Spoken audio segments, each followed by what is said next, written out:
IVM।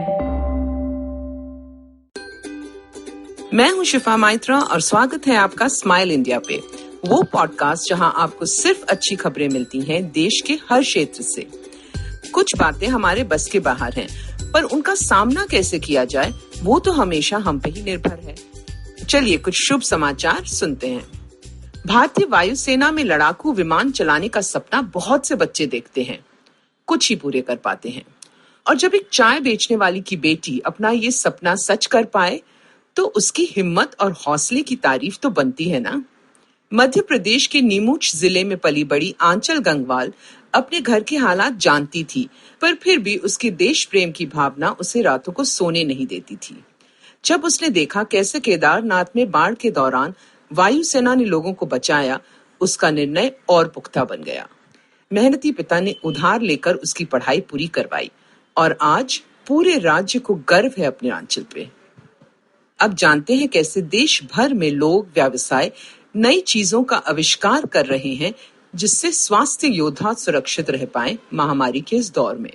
Mumbai स्थित स्वप्निल पारेख ने बनाया एक ऐसा बूथ मरीजों की कोविड टेस्ट के लिए जिसमें नर्स या डॉक्टर को मरीज को छूने की जरूरत नहीं होती।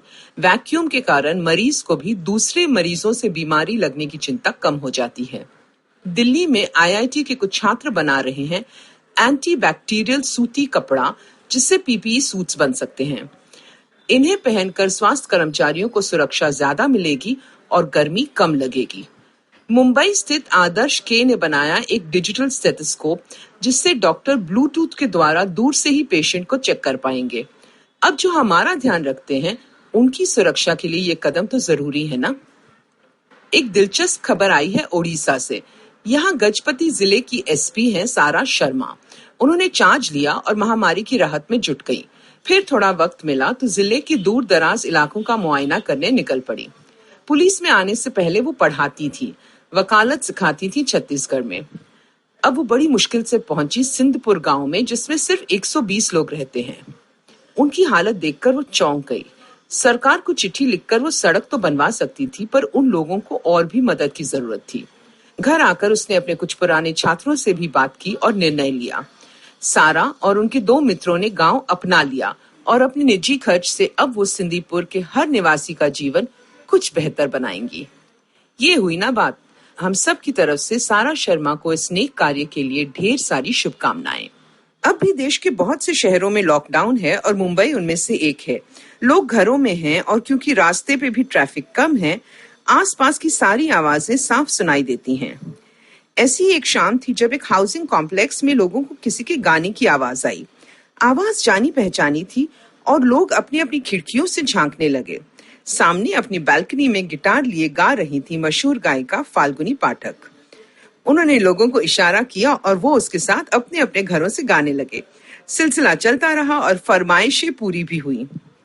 और देखते देखते फाल्गुनी ने अपने पड़ोसियों के लिए एक लॉकडाउन वाली शाम यादगार बना दी। एक्चुअली यही वक्त है जब आप अपने पड़ोसियों को जान सकते हो। ये है मेरे कुछ सुझाव। सभी अपने घर के खाने से बोर हो गए हैं, तो क्यों ना अगली बार जब आप कुछ स्वादिष्ट बनाओ तो एक डब्बा किसी पड़ोसी के दरवाजे के बाहर भी रखाओ।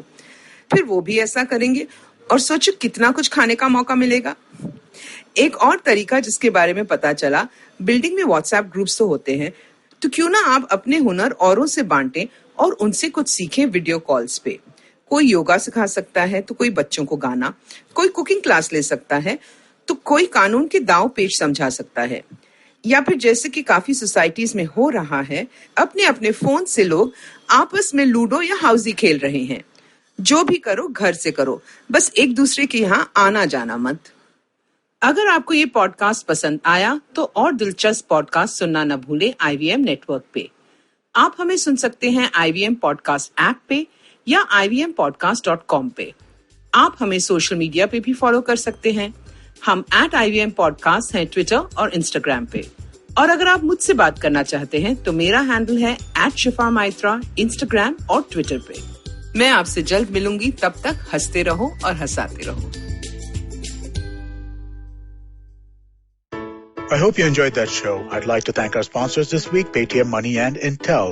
So, been a really exciting week on the network this week. We've had some really cool stuff. My old friend Vivek Lad was on Storytellers and Storysellers. Definitely do check that out. On Cyrus Said, we had Ashwin Sanghi on Thursday's episode, and Cyrus and myself did a cock and bull, just the two of us. That was fun as well on Monday. Do check that out. Masaba was on Advertising is Dead, which was another really, really strong episode from Varun. And on the sports front, both Edges and Sledges, Football Shitball had some really fun episodes. That's the Football Twaddle. Do check those out as well. And if you haven't been paying attention and you haven't been listening to Smile India in these times, I don't know why you aren't. It's the most uplifting show that you could listen to. It's a short, bite-sized piece of really positive things that happen in India. Do definitely check that out. And with that, we hope to see you again next week.